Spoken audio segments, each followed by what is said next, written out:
Assalamualaikum warahmatullahi wabarakatuh. Selamat malam, Bapak Abdul. Izin untuk share screen.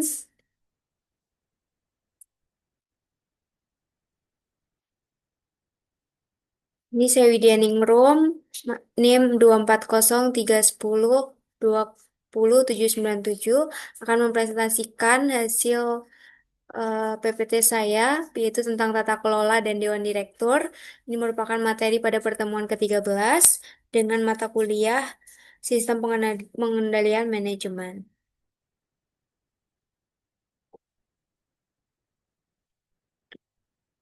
Untuk daftar isi, berikut adalah materi yang akan saya sampaikan, yaitu tentang hukum dan peraturan perundang-undangan, kemudian Dewan Direksi, Komite Audit, Komite Kompensasi, Pengendali Direksi, dan juga Auditor.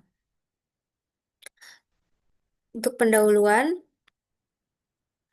tata kelola perusahaan atau corporate governance ini merupakan salah satu mekanisme bagaimana perusahaan itu membantu memastikan bahwa perusahaan dapat diarahkan dan dikelola untuk mencapai dua tujuan utama, di mana menciptakan nilai bagi pemiliknya. Kemudian yang kedua adalah memenuhi tanggung jawab kepada pemegang saham maupun pihak eksternal ataupun pihak internal seperti karyawan, pemasok, dan masyarakat pada umumnya. Kemudian yang pertama hukum dan peraturan perundang-undangan ini secara umum dibagi menjadi dua, yaitu Anglo-Amerika dan juga Eropa kontinental ataupun Jepang. Yang pertama Anglo-Amerika bahwa fokus utama dalam orientasi tata kelola ini berorientasi pada pemegang saham atau shareholder oriented yang memiliki karakteristik bahwa menekankan pada nilai pasar saham, kemudian transparansi publik dan perlindungan bagi investor luar di mana negara ini umumnya diterapkan pada Amerika Serikat dan juga negara Inggris. Kemudian tata kelola Eropa kontinental ataupun di base-nya di negara Jepang berfokus pada pemangku kepentingan atau stakeholder oriented yang memiliki karakteristik memperhatikan kepentingan lebih luas yang sebelumnya itu pada pemilik saham, yang ini lebih luas termasuk karyawan, kreditur, dan juga mitra bisnis jangka panjang. Negara yang menerapkannya ini adalah Jerman, Prancis, dan juga Jepang. Next, terkait dengan Undang-Undang Sarbanes-Oxley tahun 2022, ini merupakan ada salah satu kasus yang nanti akan dijelaskan pada slide-slide terakhir, di mana pada undang-undang ini ruang lingkupnya adalah memberlakukan persyaratan baru bagi perusahaan yang terdaftar di Amerika Serikat beserta para auditor mereka.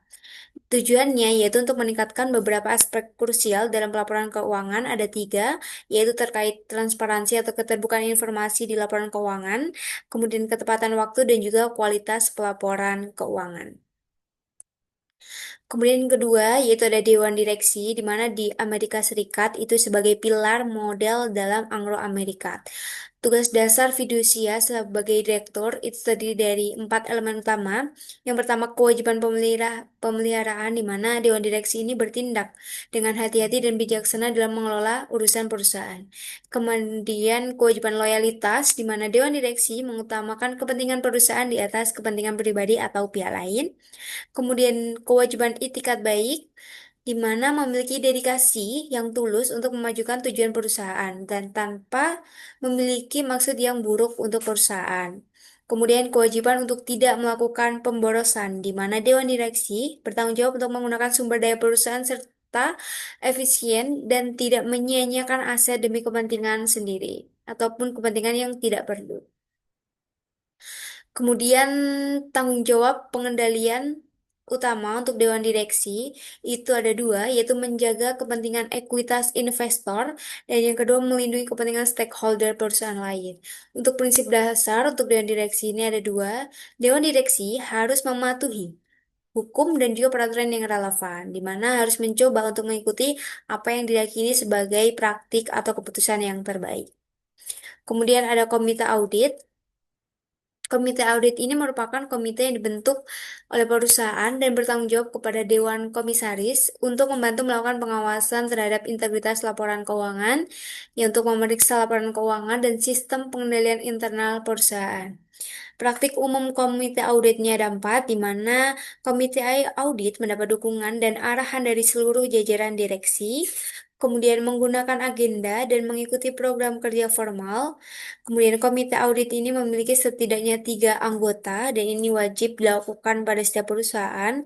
Kemudian komite audit memastikan bahwa komite terdiri atas individu-individu yang tepat, di mana harus memiliki kompetensi yang tepat. Kemudian komite kompensasi, di mana ini adalah menangani masalah yang berkaitan dengan kompensasi atau balas jasa dan manfaat yang diberikan kepada karyawan, dengan fokus pada pihak top eksekutif atau eksekutif puncak, biasanya pada yang karyawan sudah pensiun. Tugasnya untuk komite kompensasi ini menyediakan pengawasan mengenai desain dan operasi dari rencana pensiun karyawannya. Meskipun dalam perusahaan lain, fungsi ini diserahkan kepada komite investasi dewan. Untuk tanggung jawab, komite kompensasi memiliki tanggung jawab fidusia untuk memastikan bahwa program kompensasi ini dapat berjalan dengan eksekutif perusahaan berjalan dengan adil dan juga tepat. Nomor 5, pengendali atau manajemen atau manajer. Ini merupakan merujuk pada jajaran eksekutif ataupun direksi yang bertanggung jawab atas operasional sehari-hari perusahaan. Tanggung jawabnya yaitu menyusun dan menyajikan laporan keuangan yang akurat sesuai dengan standar akuntansi yang berlaku pada secara umumnya. Kemudian implementator pengendalian internalnya itu yaitu bertanggung jawab untuk merancang dan menerapkan sistem pengendalian internal guna mencegah terjadinya kesalahan atau fraud. Yang ini akan dicek oleh komite audit. Kemudian dukungan terhadap fungsi pengawasan di mana manajemen wajib memberikan dukungan dan arahan penuh kepada komite audit apabila komite audit ini memerlukan dokumen-dokumen tertentu untuk diperiksa. Kemudian yang keenam, auditor. Ini merupakan individu atau pihak yang memiliki kompetensi untuk memeriksa dan memvalidasi kebenaran laporan serta kegiatan operasional suatu organisasi ataupun perusahaan secara objektif. Di sini ada 3. Yang pertama, peran auditor adalah memeriksa independen yang memberikan opini atas kewajaran laporan keuangan yang disusun oleh manajemen. Auditor ini memegang peranan strategis sebagai mitra utama dalam komite audit dalam menjalankan program kerja formal guna mengawasi integritas keuangan dan mendeteksi adanya resiko perusahaan. Kemudian karakteristik auditor ini ada 3 yang wajib dipenuhi. Yang pertama kompeten di bidangnya, seperti contohnya ada akuntansi ataupun ekonomi, kemudian bersifat mandiri ataupun independen, dan juga proaktif. Tanggung jawab auditor ada 3, menjalankan pemeriksaan sesuai dengan agenda dan program kerja formal, memastikan proses audit direncanakan dengan jadwal yang matang yang sudah disusun sebelumnya, kemudian memiliki kewajiban moral untuk mengundurkan diri jika merasa tidak lagi dapat memberikan kontribusi yang bermanfaat bagi perusahaan. Next, ini ada studi kasus yang saya jelaskan tadi terkait skandal Enron atau runtuhnya tata kelola, di mana Enron ini didirikan pada tahun 1985 melalui merger antara Houston Natural Gas dan Internorth. Perusahaan yang awalnya berbasis di Houston, Texas ini awalnya adalah perusahaan saluran pipa gas alam tradisional. Namun di bawah kepemimpinan yang agresif, Enron bertransformasi menjadi raksasa energi global yang mendominasi belakangan komunitas listrik, gas alam, serta merambah ke bidang telekomunikasi, broadband, kertas, dan air bersih. Sebelum runtuh pada tahun 2001, Enron pernah dinobatkan sebagai perusahaan paling inovatif di Amerika selama 6 tahun berturut-turut oleh majalah Fortune. Kemudian ini kita akan bahas terkait skandal Enron, di mana ada 3 tokoh utama yang memerankan jabatan kunci. Yang pertama itu Kenneth Lay, Chairman and CEO, di mana merupakan pendiri Enron yang membangun visi perusahaan, dikenal sebagai pengaruh politik yang kuat, tetapi seiring berjalannya waktu, ia dinyatakan bersalah atas konspirasi dan penipuan. Kemudian kedua ada Jeffrey Skilling, Presiden and COO, kemudian menjadi CEO, otak di balik transformasi Enron menjadi perusahaan perdagangan komoditas, di mana ia memperkenalkan metode akuntansi mark to market yang menjadi awalnya celah manipulasi laporan keuangan. Yang ketiga ada Andrew Fastow, CFO, di mana merupakan pejabat keuangan yang merancang jaringan entitas bertujuan khusus Special Purpose Vehicles untuk menyembunyikan utang miliaran dolar agar laporan keuangan Enron terlihat sangat menguntungkan. Skandal atau ini masalah dalam tata kelola, di mana dalam kasus Enron ini kesuksesan Enron ternyata hanya ilusi yang dibangun dalam Praktik akuntansinya tidak etis, di mana manajemen memanipulasi laba dan menyembunyikan kerugian melalui entitas luar. Sementara auditor Arthur Andersen gagal bersikap independen karena merangkap ada dua jabatan di mana merangkap sebagai konsultan perusahaan, di mana jadi tidak independen. Skandal ini menjadi latar belakang lahirnya Undang-Undang Sarbanes-Oxley X atau SOX yang hingga kini menjadi standar global untuk transparansi dan tata kelola perusahaan. Kesimpulan dalam kasus Enron ini bahwa kasus Enron merupakan pelajaran ya, pahit bagi keruntuhan perusahaan yang besar yang terjadi ketika manajemen menyalahgunakan wewenang atau ada double job. Komite audit gagal dalam pengawasan dan auditor kehilangan independensinya demi kepentingan pribadi.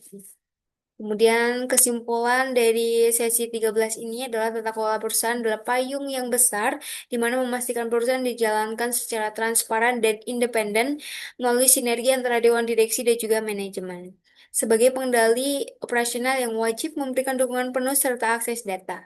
Di sisi lain, pengawasan, komite audit, dan komite kompensasi bertugas menjamin integritas laporan keuangan serta keadilan imbalan bagi para eksekutif.